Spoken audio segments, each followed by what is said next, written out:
Boa tarde, mais uma vez. Eu estou aqui, eu sou André Petri, eu não sei se eu me apresentei da outra vez.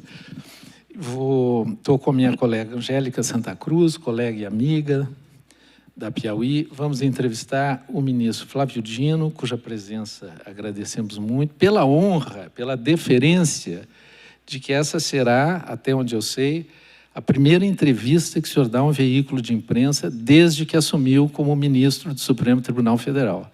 Então... Talvez seja a última, inclusive. Pronto. Faremos tudo para que não seja. Bom, muito obrigado, ministro. Muito obrigado pela presença. Ministro, a gente queria começar numa visão mais geral. A extrema-direita, no Brasil, fora do Brasil, elegeu a justiça como seu principal inimigo. Por quê? Em primeiro lugar, quero agradecer a você, André, Angélica, agradecer a todos que fazem a Piauí, o João Moreira Salles e todas.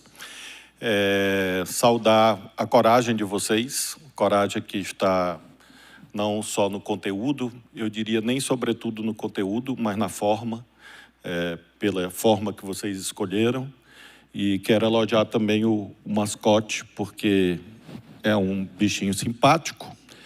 Ele é botafoguense, alvinegro, como vocês podem olhar. Eu acho que não tem nada de tendencioso. E ele é patriota, ele veste um negócio verde e amarelo com a estrela aqui, que é a estrela do Botafogo, antes que falem qualquer outra bobagem. E fiz essa referência e essa alusão porque creio que isso está num duplo plano, no plano do simbólico e no plano material. No plano do simbólico, certas ideologias, para se afirmar em face do seu vazio, elas têm que ser, sobretudo, performáticas. E, para serem performáticas, elas precisam causar, elas precisam de uma dimensão espetacularizadora de modo permanente. E uma das formas de sustentar isto é a litigância. E, para haver litigância, é preciso que haja inimigo. Então, a primeira resposta é essa. O judiciário ocupa esse lugar, que já foi dos judeus, que já foi do Ouro de Moscou, que já foi da China, enfim. No plano simbólico, pouco importa a materialidade, mas a retórica do inimigo, do diferente, o judiciário acaba sendo esse alvo. Em segundo lugar, pelo plano material, que é um conceito milenar, eu diria, do poder contendo o poder, matriz aristotélica, como sabemos, e de fato é assim. Eu não aludo diretamente à experiência brasileira, por razões óbvias, mas vejamos o que acontece agora nos Estados Unidos.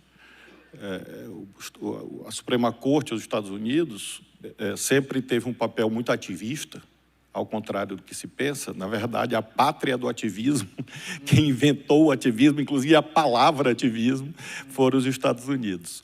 E agora nós estamos vendo uma fase em que, por conta de demandas sociais, cabe ao judiciário dos Estados Unidos arbitrar uma série de políticas públicas. Então, lá, cá, em outros países, o judiciário acaba sendo essa instância do não. E se é a instância do não, faz com que haja essa altercação permanente em outros países, cá no Brasil também, o que não é confortável, mas é inexorável, a não ser que você prevarique. Mas isso não é uma etapa de destruição da democracia? Primeiro eu neutralizo o judiciário? Eu creio que é mais além do judiciário. Eu acho que a questão vai no sentido da dualidade, instituições, desinstitucionalização. Essas instâncias de poder totalitário, quaisquer que sejam elas e quaisquer que sejam a matriz filosófica, elas precisam de ultra-individualismo, de atomização, de dissolução de laços intercomunitários para colocar os seus. Você descoesiona para coesionar de outra forma. Portanto, acho que é algo mais profundo ainda, mais grave ainda, porque o nível de desinstitucionalização no Brasil, hoje, talvez seja um dos maiores da sua história. E pela dissolução de várias agências estatais e da sociedade civil. E isso deriva de problemas intrínsecos a tais agências, mas também de projetos ideológicos, chamemos assim. E essa desinstitucionalização geral do Brasil facilita o trânsito de discursos de ódio, de destruição, exatamente pela ausência de instâncias de contenção.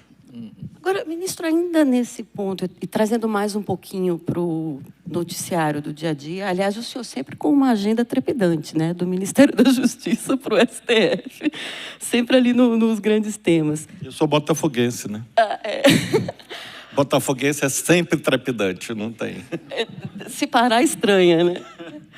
O presidente Lula falou que é preciso eleger nomes de esquerda para o Senado, senão, nas palavras dele, esses caras vão avacalhar a Suprema Corte.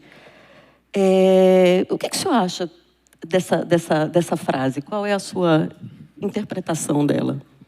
Bem no começo, Angélica, eu sublinhei ao brincar se era a primeira ou a última, com os meus limites, né? Hoje eu compareço aqui em outra condição institucional que me causa uma série de limites que eu não posso ultrapassar, entre os quais esse, de comentar fatos do dia a dia, da pauta política. Eu posso te responder genericamente.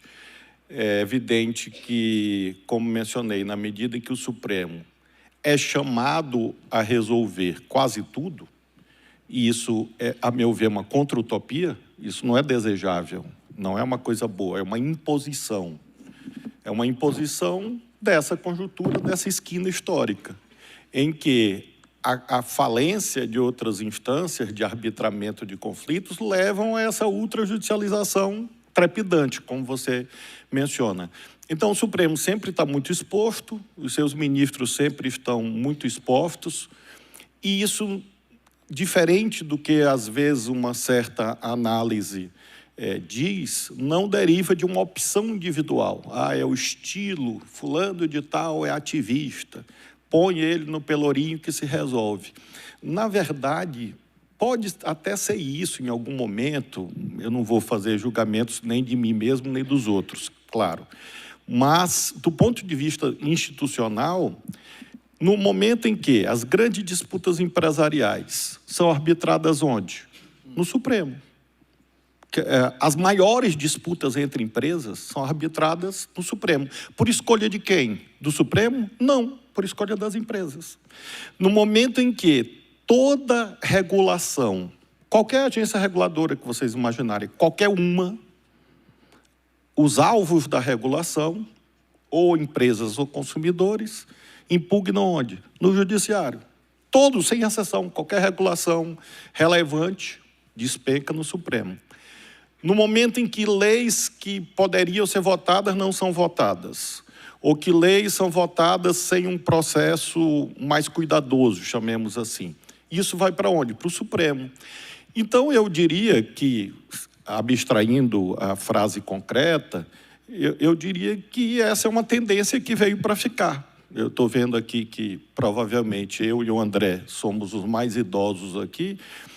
Os mais jovens, que eu tinha que te chamar de algum jeito para essa situação, mas sou eu o mais idoso. Provavelmente nós, em toda a nossa vida, estaremos nessa página da história, 20, 30 anos. Os mais jovens eu já não sei, pode ser que até lá a inteligência artificial tenha exterminado tudo, inclusive o Supremo e o Judiciário. Mas no nosso tempo aqui, com certeza, isso é algo que veio para ficar, essa ultrajudicialização, e aí sempre haverá esse debate, como há atualmente nos Estados Unidos, né? Então, não é algo novo. Vocês que fazem jornalismo, ou que acompanham o jornalismo, sabem que não vem de hoje. Eu acho que existem dezenas, quiçá centenas de pedidos de impeachment contra ministros do Supremo lá no Senado. Essa judicialização é uma característica antiga da política brasileira. Mas o que se observa hoje é quase um antagonismo entre o Congresso e o Supremo, pelo menos uma parcela do Congresso e do Supremo, como se tivesse uma luta entre as duas instituições. Isso é novo e se agrava. Como é que se sai disso? Eu acho que se intensificou na medida em que, primeiro, a quantidade de ações de inconstitucionalidade se ampliou muito fortemente, sobretudo a partir dos anos 90. Então, você tinha um sistema institucional anterior que nunca erigiu o controle concentrado de constitucionalidade ou o controle abstrato como o modelo dominante no Brasil.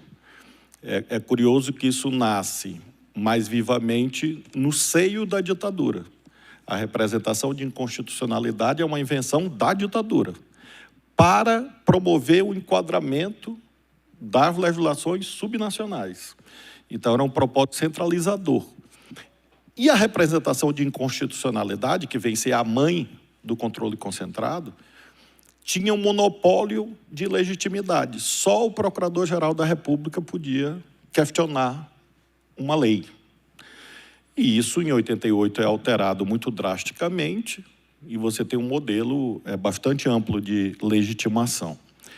Então, essa ampliação que, curiosamente, eu sempre dizia isso quando eu ia no Congresso convocado, né, que eu morro de saudade, devo confessar, e eu já até me ofereci, vocês não querem me convocar, mas eu não posso ir. Quando eu ia no Congresso convocado, ou quando exercia o mandato de senador, eu dizia, minha gente, lembrem, quem colocou isso na Constituição foi o Congresso Nacional. Não foi o Supremo que inventou, foi o Congresso que achou bom fazer esse modelo que está lá no artigo 103 da Constituição. Então, André citou nisso. E, mais recentemente, aí sim, as dificuldades próprias da política, como mencionei, e o fato de aí, Angélica, eu ter herdado da ministra Rosa Weber uma relatoria muito sensível, porque vai no coração da crise do sistema de governo no Brasil. Que hoje nós temos os países parlamentaristas, os presidencialistas, os semipresidencialistas, e nós temos o Brasil. São 4 tipos de sistema de governo. O presidente Marcelo Rebelo Souza me perguntou, ele visitou o Supremo, e eu rapidamente falei com ele, ele é um professor de Direito Constitucional, e ele virou com aquela simplicidade e objetividade dos meus antepassados, dos quais me orgulho, e perguntou, mas, senhor ministro, isso dá certo? Eu disse, presidente, eu me pergunto todo dia sobre isso. O certo é que o tema das emendas, ele tem essa largueza, não é apenas aquilo que se vê, sobretudo de muito feio, mas, para além disso, o que está em disputa, e daí a contenda? De um lado, essa questão do sistema de governo. Em algum momento, alguém vai concluir isto, que nós somos geniais, mesmo, eu sou autenticamente patriota mesmo, mas também essa genialidade não é tão absoluta de a gente inventar um sistema de governo novo que só existe no Brasil. E a segunda questão, a meu ver, tão profunda quanto essa, é a tendência de oligarquização do sistema político hoje no Brasil. A alternância de poder hoje no Brasil, falando em termos do Congresso, ela é meramente retórica. Em termos fáticos, não tem competitividade eleitoral possível em razão de um acerto que virou um problema, que é o financiamento público. Então, hoje, um parlamentar acumula 3 grandes fontes de produção de votos: fundo partidário, fundo eleitoral e emendas. Então, quando você trata de um processo assim, um processo judicial assim, que me cabe conduzir, você está tratando de aspectos muito agudos, e por isso essa contenda é tão frequente, embora eu seja uma pessoa pacífica, muito pacífica, ao contrário do que dizem, doce e gentil. Ministro, aprofundando um pouco aqui... Desde que não pisem no meu pé, só isso. Aprofundando aqui um pouco o tema das emendas, o senhor acha que dá para dizer, então, que as emendas hoje são um grande desestabilizador, se não o maior, da harmonia entre os poderes? E já enganchando uma bateria de perguntas, o senhor é contra ou a favor de emendas impositivas? E uma pergunta em homenagem ao Breno, que está aqui. No final das contas, quantos inquéritos tem no Supremo hoje e de quantos bilhões a gente está falando? Foram 4 perguntas. Foram 4 perguntas. Primeiro, sobre os bilhões. Vou te dar uma resposta bíblica. São tão numerosos quanto as estrelas no céu e as areias nas praias, incontáveis, né? Isso foi Deus dizendo para Abraão, né? O pai das 3 religiões monoteístas que nós conhecemos. Então, é por aí, eu não sei precisar, basicamente, porque a segunda resposta, não existe inquérito só comigo. Eu tenho algumas dezenas e eu não sei precisar quantos os outros têm. Mas eu te diria, são dezenas. A terceira resposta é sobre o Breno. O Breno, ele tá para ganhar um cartão de fidelidade lá no Supremo, porque ele vive lá. E a pobre da Lorena, que me assessora, vive recebendo convite do Breno para tomar café. Vocês já vão querer cobrar mensalidade do Breno para frequentar o Supremo. Eu já disse para ela dizer para todo mundo que eu não tomo café. Meu médico não deixa eu tomar café. E finalmente, sobre se é o ponto nodal. A meu ver, são esses... Claro que o Haddad, eu acho que esteve aqui, deve ter falado do IOF, da responsabilidade fiscal, não sei de quê, etc. Ele vê o mundo a partir de onde ele está, evidentemente. Eu vejo de outro lugar, porque é o que me cabe. E olhando o Brasil do lugar que eu estou, eu enxergo exatamente esses 2 vetores. A desinstitucionalização, que mencionei no início, dramática, e friso, não só no Estado, no aparato estatal, também na sociedade civil, muito fortemente. Basta lembrar o papel das entidades empresariais, sociais, há décadas atrás, e situar nessa conjuntura.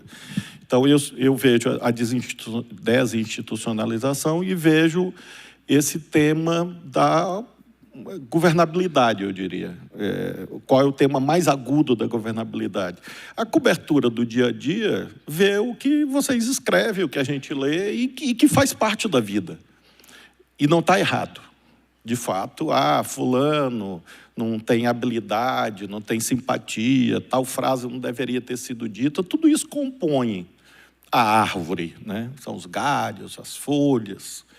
Mas as raízes são bem profundas. Do jeito que está estruturado esse sistema, nenhuma força política governa o Brasil. Nenhuma. Porque só é possível governar o Brasil, desde sempre, com alianças. Sempre. Todas as vezes que vocês lembrarem da independência, na abolição, eu sempre falo, olha, se não fosse a aliança de um burguês esclarecido, Joaquim Nabuco, com o líder popular José do Patrocínio, que eu comparo com o Conde Cavour na unificação da Itália e o Garibaldi, né? Eu digo, o Conde Cavour era o Nabuco e o José Patrocínio era o Garibaldi. Quer dizer, sempre foram alianças policlassistas para impulsionar o Brasil. Isso valeu também para a proclamação da República, valeu para a legislação trabalhista, para o varguismo, que era em si uma aliança ampla, para a luta democrática, para a redemocratização, quer dizer, tem a carta de Goffredo Telle Júnior, que meus colegas da USP lembram sempre, mas houve também o Manifesto dos Empresários, houve o papel de Severo Gomes, houve o papel de Zé Mindlin, houve o papel de outros tantos líderes empresariais. Não porque o João está aqui, mas quem me ouve falar sabe que eu sempre cito um livro sensacional do do Luiz Nassif, sobre biografia do Walter Moreira Salles, que era um banqueiro de outro tipo, né? Um livro espetacular, e eu sempre cito esse livro como uma referência para evocar ainda outros líderes que já se foram, Antônio Hermídio de Moraes, da política até Antônio Vilela, ou seja, eram pessoas que estavam em campos políticos diversos. Então, qualquer momento da vida brasileira, se você pegar os governos do Fernando Henrique, pegar os primeiros governos do Lula, sempre foram governos de aliança política. É uma característica nossa. Por quê? Porque é difícil construir hegemonia no Brasil. É um país grande territorialmente, é um país muito fragmentado, enfim. Aí a gente passaria horas para dizer por que é difícil. Mas nós temos uma constatação fática. Nenhuma força política constrói hegemonia. Ora, se você tem um sistema nominalmente presidencialista, e se chama presidencialismo porque a figura fulcral é o presidente. Mas esse presidente, que é a figura fulcral, não consegue atrair outras forças políticas, como é que governa? Governa na solidão. Vamos que vamos e Deus ajuda. Eu até acredito que ele ajuda, mas às vezes ele está ocupado com outro país. Então é muito difícil realmente se você não aprofundar esse debate. E como faz então para desarmar essa bomba? O senhor marcou uma audiência pública para discutir emenda impositiva, né? Ficou todo mundo ali nos jornais. Onde é que ele quer chegar com isso? Onde é que ele quer chegar com isso? Como é que desarma, então, essa destrambelhada e lembrando que esse instrumento a pergunta deu? Da Angélica, se o senhor é a favor ou contra? O senhor tem uma opinião sobre emenda impositiva? André, eu achei que vocês tinham esquecido. É porque essa pergunta eu não posso responder. Eu lamento, mas eu não posso mesmo, porque em algum momento isso vai ao plenário do Supremo. Claro. Vamos chamar os Vingadores. Bom, a parte que me cabe está aposentada. Então, mas a aposentadoria, eu espero que temporária, né? Mas ele está aposentado. O fato é que há um questionamento objetivo, é muito importante esse esclarecimento. Por que marcar audiência pública? Porque existe uma ação judicial que questiona a impositividade. Eu não acordei de manhã e tive essa ideia. Porque parece que é assim, não, o Flávio resolveu fazer isso para dar um recado, não sei para quem. Não, você, evidentemente, dizendo o óbvio, é claro que você conduz um processo com texto e com contexto, como tudo na vida. Mas o contexto não define exatamente o que eu faço nos autos, porque eu posso até interpretar a lei, mas torturar a coitadinha eu não posso torturar, pegar a bichinha e torturar para ela dizer aquilo que ela não diz, porque eu quero que ela diga. Isso não é interpretação jurídica. Então, eu não inventei isso. Existem as ações antigas, que era o orçamento secreto propriamente dito, cuja relatoria eu herdei da Rosa. E eu estou num processo estrutural, hoje mesmo tem decisão sobre o plano de trabalho, que é um sistema, que o pessoal diz, inventaram isso do ativismo. Não, isso é quase que secular. E quem inventou, novamente, foi a Suprema Corte dos Estados Unidos, na célebre decisão de 1954, sobre desagregação racial das escolas nos Estados Unidos, cujo processo de monitoramento se estendeu por uma década. Então, não é uma invenção brasileira. Então, eu tenho esse processo estrutural sobre transparência e rastreabilidade. No meio dessa história, Angélica, o PSOL entrou com uma ação inicialmente distribuída para o Gilmar, questionando a impositividade. O Gilmar reconheceu que havia conexão, devolveu para o presidente Barroso, o presidente Barroso disse, de fato tem conexão, e distribuiu para mim. Então, são dois debates diferentes. Então, a audiência pública deriva desse tema da impositividade. E aí, realmente, como é uma coisa muito nova, nós estamos convidando, né, o Supremo, economistas e também juristas, para tentar criar um acúmulo mais profundo que permita chegar a essa resposta. Lembrando que se trata de emenda constitucional. Então, para o Supremo declarar inconstitucional uma emenda constitucional, não é como ir à praia. Da minha parte, eu não faço isso como algo que seja corriqueiro, por conta do sistema da tripartição funcional do Estado. Então, o objetivo da audiência é esse. Você pergunta, onde que quer chegar? Eu disse, bom, talvez a gente não chegue em lugar algum, dependendo de como a Piauí e o jornalismo brasileiro vão debater isso. Eu vim aqui para isso, na verdade. Só para provocar vocês. Vocês não vieram provocar, eu vim provocar vocês. Como está tudo na mão do Supremo, né? A gente está com uma pautinha aqui com 50 páginas para perguntar para o senhor. O pessoal trouxe barraquinha para dormir aqui, para ficar toda a vida, né? Dormir é proibido, eu acabei de dar liminar, é proibido, ninguém dorme.